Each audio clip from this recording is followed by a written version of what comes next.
Пожарите во Кочани и во модуларната болница во Тетово, автобуските несреќи на Беса, Трансика и Ласкарци се катастрофи кои според платформата на граѓански организации за борба против корупцијата имаат нешто заедничко: институционални пропусти, корупција и наказнивост, кои како што велат длабоко ја нарушиле довербата на граѓаните во институциите. Тие до нив излегува со повеќе барања. Јавното обвинителство мора да спроведе темелна, независна и професионална истрага која ќе ги опфати сите инволвирани лица. Тие направија добар прв чекор со нивно првично соопштение кое беше навистина темелно и детално. Исто така објавија дека имаат креирано и план на работа, па од тука очекуваме дека треба да се придржуваат до ваквите нивни планови. Од горе надоле секој треба да сноси одговорност за постапувањето или пак за непостапувањето во рамки на своите надлежности. Од она најниската пред се дисциплинска, прекршочна,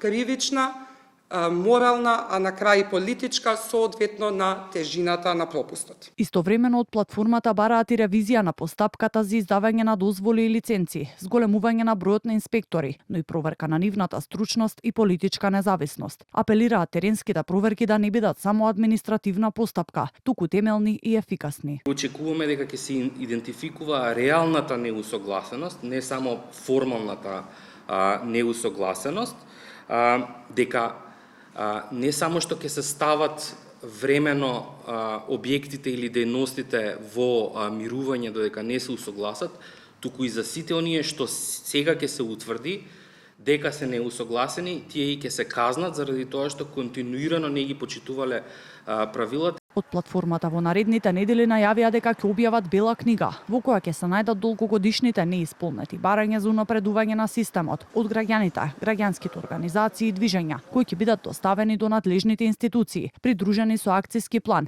и соодветни рокови за нивно остварување.